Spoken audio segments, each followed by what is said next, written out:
Eu sou Rafa Black, tenho 33 anos, artista visual de São Paulo, trabalho com gravuras e pinturas.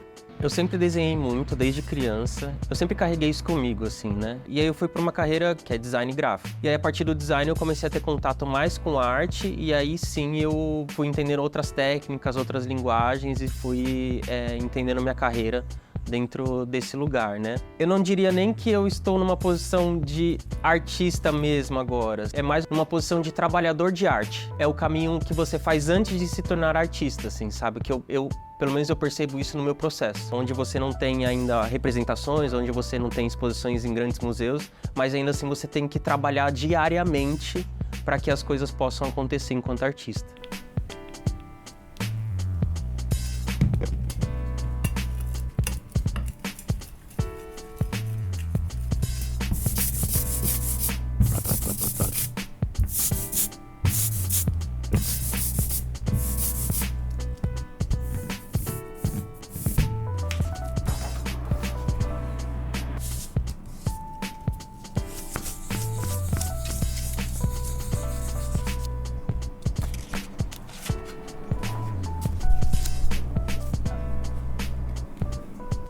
A gravura, para mim, ela funciona como uma técnica onde eu me sinto mais tranquilo, assim, me sinto mais em paz. É um momento mais intimista, assim, do meu trabalho. Fico mais sozinho aqui no ateliê, fico em silêncio. O ateliê, ele foi se construindo a partir do investimento que eu fiz com a própria gravura, assim, né?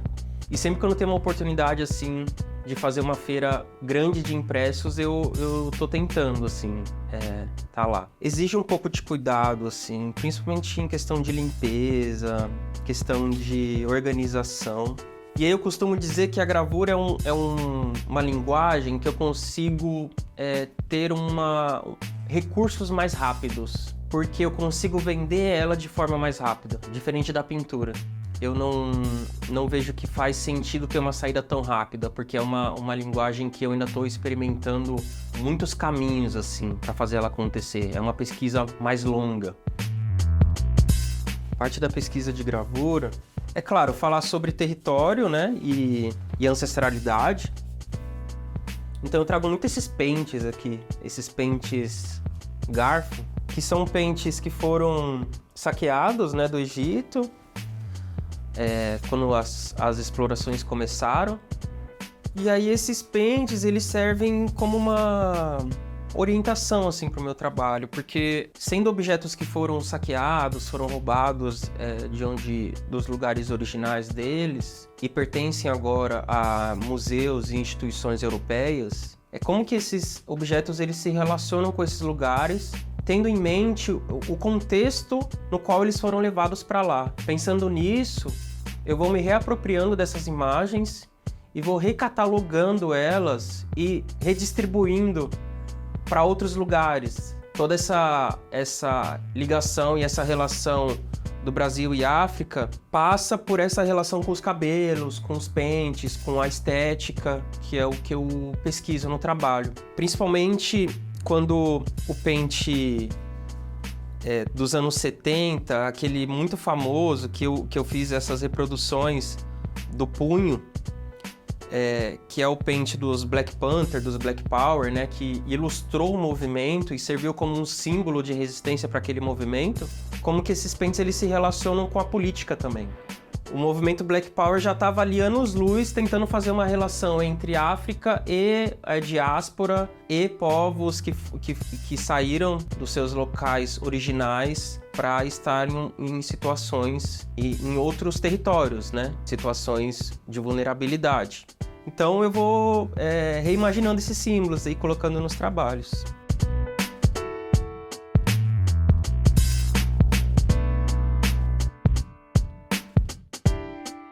Como um dos temas centrais também do trabalho é a questão do território, para mim, eu fui pesquisando o território a partir da arquitetura dele e de como ele vai criando vida própria a partir das casas, a partir das fachadas e dessa arquitetura mais informal e mais orgânica que se forma nas quebradas, né?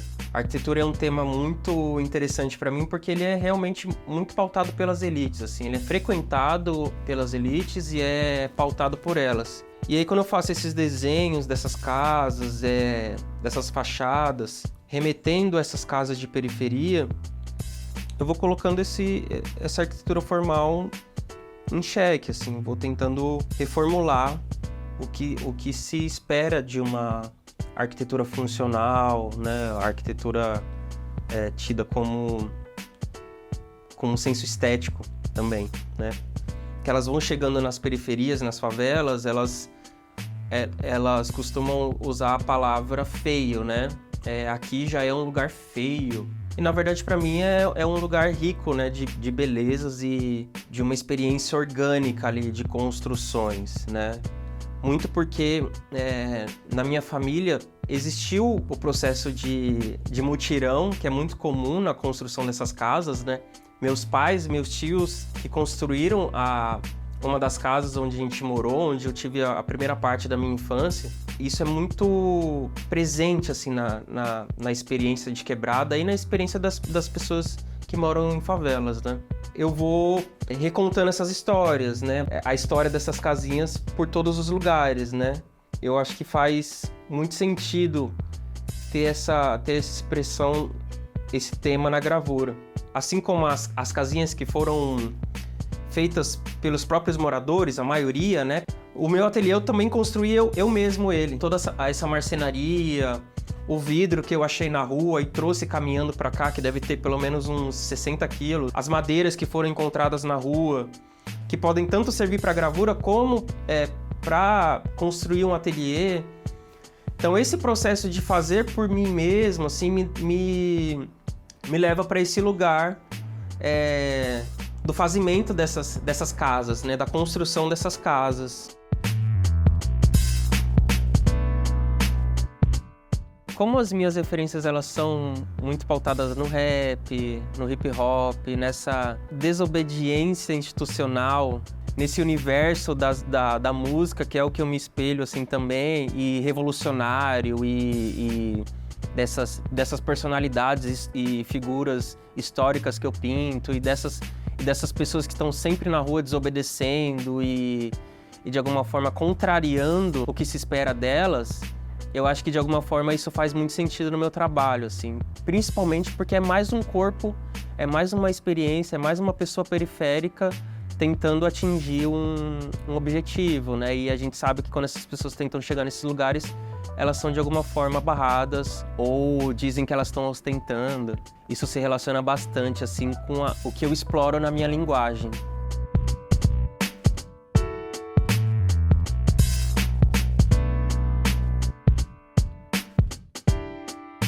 Eu me sinto vulnerável o tempo inteiro, todo dia, a todo momento. Essa flexibilidade, mas ao mesmo tempo essa inconstância de recursos, ela pesa bastante, assim, pelo menos no meu processo. Por coisas simples, desde não conseguir ter dinheiro para ir pro ateliê, transporte, até comprar uma tinta que eu gostaria de usar, mas ela é muito mais cara daquela que eu costumo comprar e usar. Então essas vulnerabilidades, elas vão sim afetando a gente, mas ao mesmo tempo eu uso isso como raiva, como uma canalização para transmitir isso para os trabalhos e de alguma forma associar isso à minha linguagem, né? E de alguma forma a gente dá um jeito de fazer as coisas virar, sabe? A gente sempre vê alguma solução em tudo.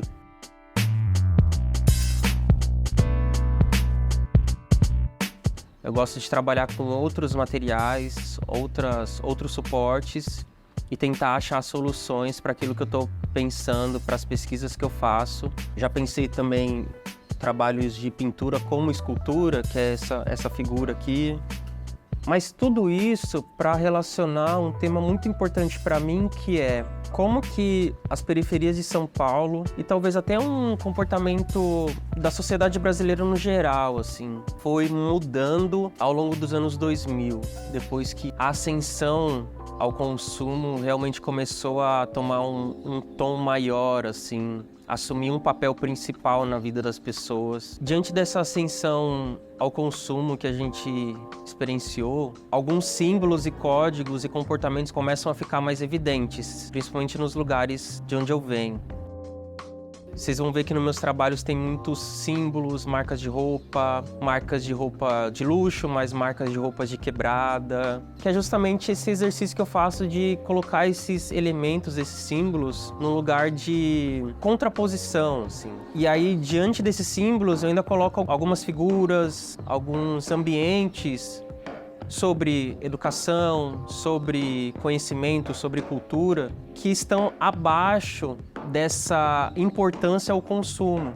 No Brasil, nem todo mundo tem a possibilidade de comprar uma marca de roupa cara ou usar uma marca oficial. Mas a gente dá um jeito de usar aquilo por conta do símbolo. As pessoas, elas querem usar aquilo, elas querem pertencer, porque isso gera uma identidade, gera um pertencimento enquanto grupo, enquanto território, enquanto afirmação coletiva, mas aí aquilo também valida elas enquanto seres na sociedade, né? Porque é aquilo, você vale o que tem. Se você vale o que tem, tudo aquilo que você está portando, tudo aquilo que você mostra para a rua, é aquilo que legitima você.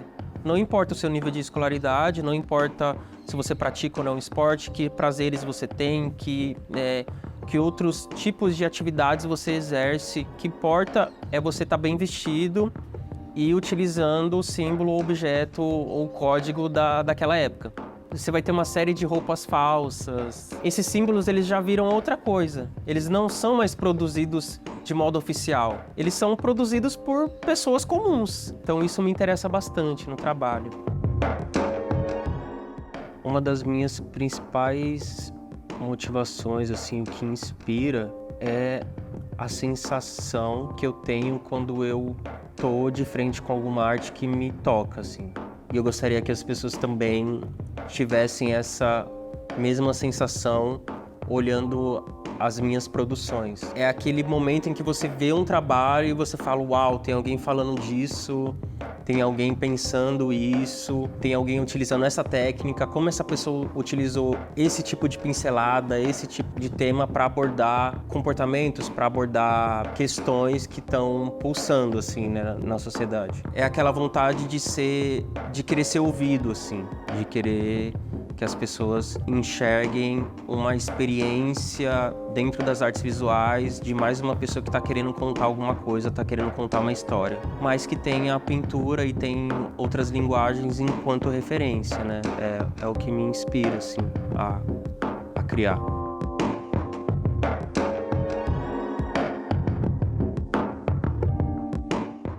A gente vive num momento em que o pioneirismo é algo que as pessoas levam em consideração quando elas vão realizar alguns trabalhos.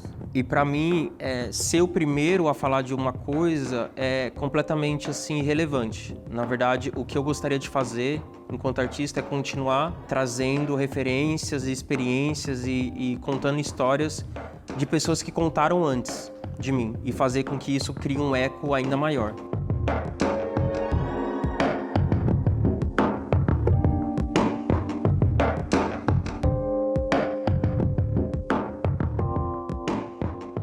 Esse trabalho aqui, que é de 2021, ele chama Domingo no Racha do Lídia. O Jardim Lídia é um lugar lá no Capão Redondo, é um bairro no Capão Redondo que eu morei. E aí o que me chamou a atenção naquele bairro foi que a molecada, para se divertir no domingo à tarde, acompanhava o pessoal empinando moto. Ir pro racha ou andar de moto é um lazer muito comum dos jovens periféricos, principalmente porque muitos deles tiveram condições de comprar moto nos últimos anos. E hoje muitos jovens de periferia trabalham como motoboys, mas eles não têm tempo para se divertir com as motos, porque eles usam elas apenas como trabalho. Essa é uma das características assim no meu trabalho, pegar esses elementos que são muito comuns para essa criançada, para esses jovens, e colocar eles como esse objeto de chamamento, porque eles se identificam com aquilo, mas ao mesmo tempo eles têm uma série de questões do território que limitam a percepção deles sobre educação, lazer, esporte, saúde. É muito comum você ver vários jovens querendo comprar uma moto, querendo comprar um tênis de marca, mas são desejos que são limitantes, porque você tem uma falsa sensação de que você está ascendendo economicamente porque você está consumindo alguns bens de consumo, mas, por outro lado, existe uma série de lacunas ainda aparentes, assim, na sociedade, né? Que é educação, lazer, esporte. Então, nesse trabalho aqui, que é o Glossário 2, faz o L, é justamente essa relação de um resumo que eu faço, né, nesse glossário, de todos os elementos e códigos que eu trabalho. Então, você vai ter desde o símbolo da Lacoste, Hugo Boss, e aí você vai ter marca de moto como Hornet, marca de roupa como Oakley, mas você também tem outros símbolos que são políticos, como o X do Malcolm X, que ficou muito famoso naquele livro que tem a capa com um X, o símbolo da 4P, que é o Poder para o Povo Preto, do KLJ, e nesse caso especificamente, o bonequinho do Espaço Rap. Eu tô pensando também como que a violência policial dentro das quebradas, né? É uma violência que ela tá institucionalizada, mas ela tá institucionalizada não só pelo Estado, mas ela tá institucionalizada pelas pessoas também. No sentido de que muitos policiais, eles também são moradores de periferia, né? Então eu vou tentando elaborar isso em outros trabalhos também, né? Como esse policial que tá usando Juliette e tá com uma boina com a Lacoste, né? Esses símbolos, eles já dizem muita coisa, assim, sem precisar falar muito, né? Eu costumo ir em muita exposição, eu costumo conversar muito com outros artistas sobre processos, sobre técnicas, sobre referências. E isso serve para mim mais do que o que eu vi nessas instituições formais, sabe? Não precisa passar por uma formação acadêmica para se tornar artista. Muitos artistas também trazem pesquisas acadêmicas para as práticas artísticas. A arte também está no dia a dia, assim, que é como eu me relaciono com a minha, né? Eu vejo a arte dentro desses lugares mais afastados da academia, que é justamente onde o meu tema se relaciona e se propõe pro meu universo artístico. Quando eu entrei mesmo, assim, no circuito e pude entender quais eram os caminhos que eu precisava fazer para ser legitimado enquanto artista, existe uma série de configurações formais, assim, desde o portfólio, onde é o fundo branco, você tem que colocar todo a ficha técnica do trabalho para todo mundo entender.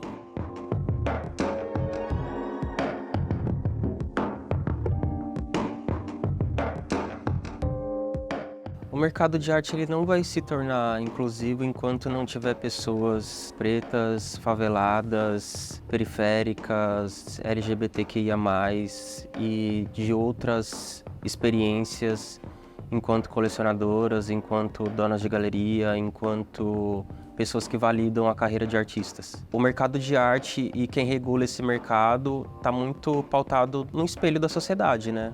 Então, esse espelho ele funciona ainda com a branquitude no poder, decidindo, contando histórias. Algumas concessões são feitas, mas ainda é um jogo muito perverso de aprovação, de legitimidade, de visibilidade. A minha experiência no vilanismo acho que significa um pouco isso, assim, tira um pouco essa noção de que só as mesmas pessoas conseguem decidir o que pode ser feito ou não no circuito das artes, né? Então a gente ocupou um ateliê na Funarte, depois transformou uma sala cheia de entulho em uma galeria de arte. Tudo isso foi feito por nós, enquanto sistema de mutirão, assim, que é o que a gente acredita, né? A partir desse momento, a gente sim pode convidar quem a gente admira para estar lá, sabe? Quem tem menos visibilidade, quem merece mesmo estar nesses espaços. Eu acho que isso funciona a partir do momento que a gente realmente toma a frente, assim.